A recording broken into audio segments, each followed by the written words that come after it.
You said that one can untie the knots with life by oneself or with your help. How does one go about to achieve that? First of all, why are you so knotted up? Why are you knotting yourself up? After all, you just have only one thread of life. This one thread, why are you making it all knotted up?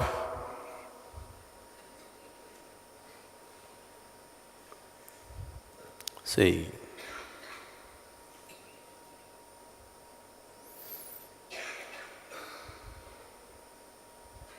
the two ends of life are fixed. If you see this life as a thread, the two ends of it are fixed, birth and death. Tell me, how do you knot up a thread which is fixed at two ends? You must be a real veteran, some kind of a specialist in knotting. If the ends of the thread are not fixed, then you can knot it up. If the two ends of the thread are fixed, how do you knot it up?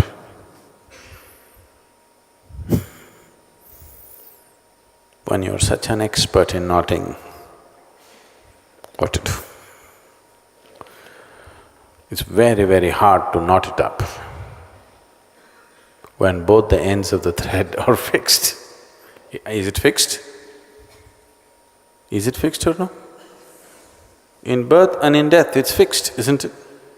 So how do you knot this?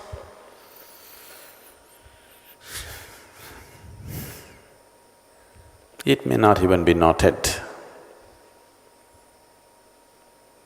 Life is not knotted. It is just that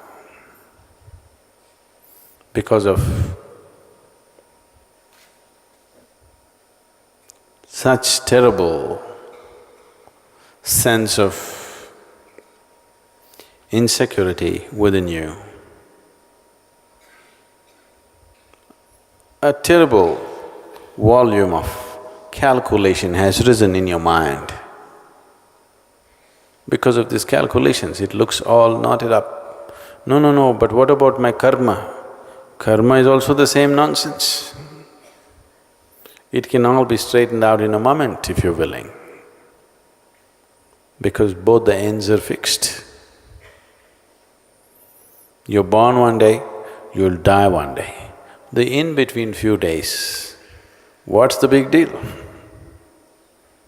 If you live here with a certain sense of abandon, anyway, the thread is fixed to death, there is no chance of disentangling it from there and putting it somewhere else.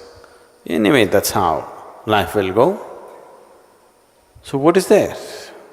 Just living totally, that's all there is, as intensely as possible. If this intensity has to come,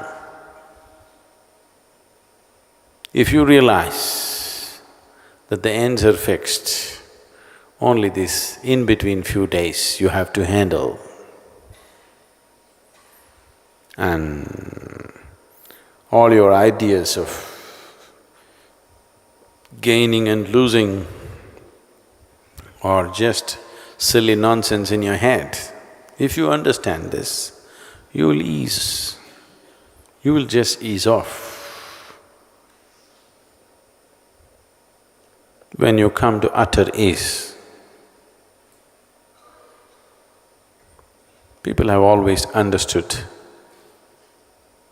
ease as lethargy. Now, only one who is at ease is capable of intense activity, because rest is the basis of activity. One who is constantly resting within himself is capable of endless activity. One who rests at certain times and acts at certain other times is always getting tired of activity. So I'm talking about ease, not as lethargy. I'm talking about ease as life is. Life is at ease. Only the mind is at some tension.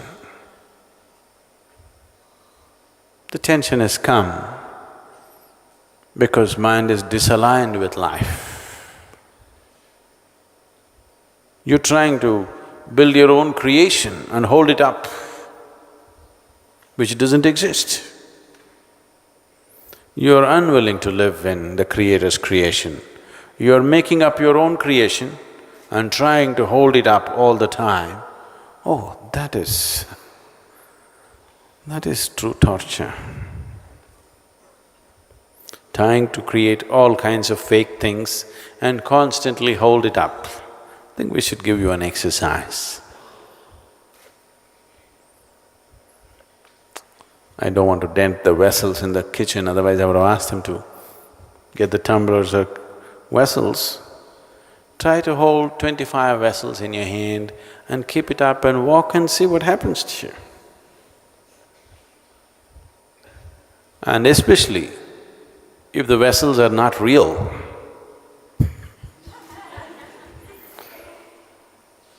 you have to create it and hold it up, not let it fall. When it falls and shatters, you have to cry, you have to suffer. When you have to keep the whole drama up from nothing, that's stress.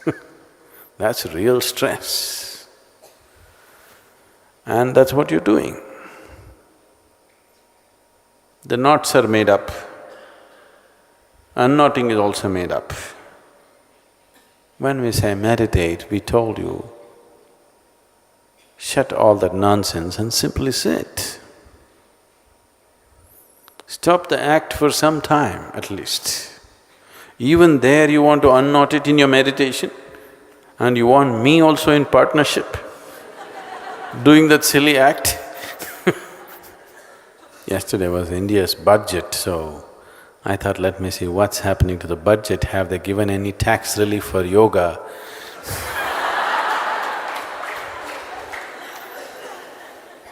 So I turn on the television, want to see what's happening to the Indian budget, and when I turned it on, there was an advertisement.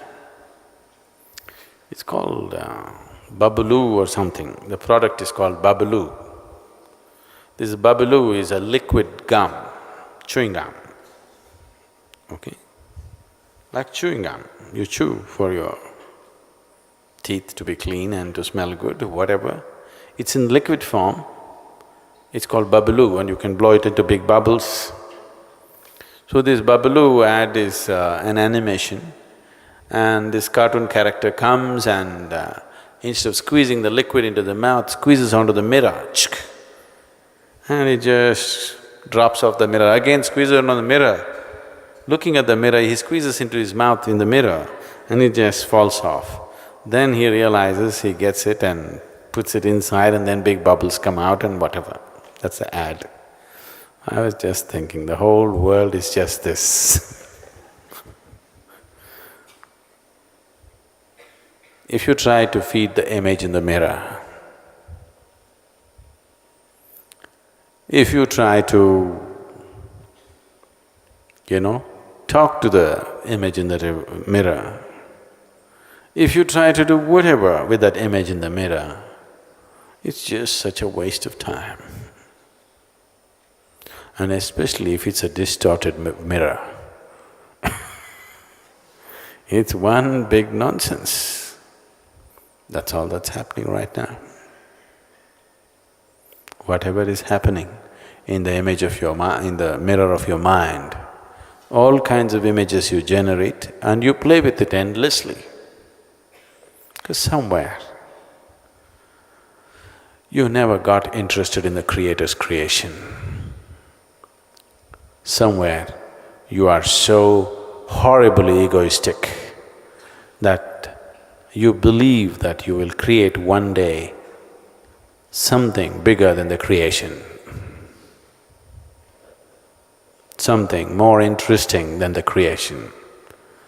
And that's your pain, that's your loss, That's your knot. If you don't suffer,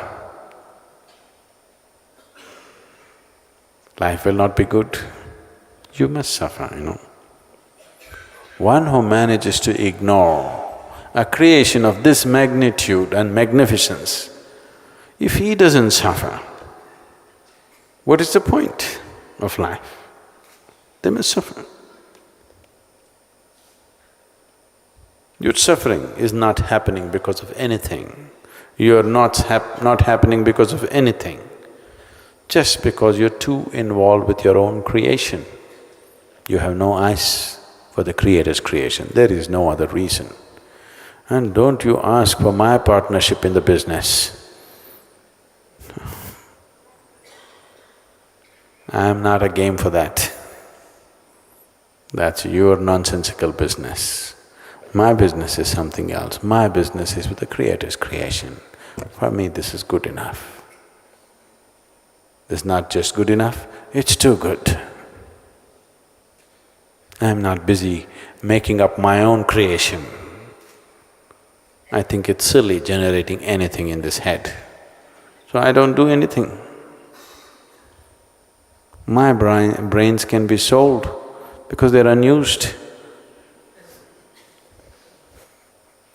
They're not working overtime and worn out, they're just unused. I just use it very sparsely,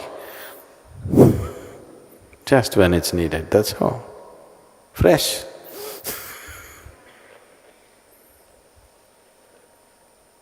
Brand new. Old model but brand new. So you and your knots, there are no knots, because both ends of the thread are fixed. How can it be knotted? If one end was left loose, it could be knotted. Both ends are fixed, no knotting possibility.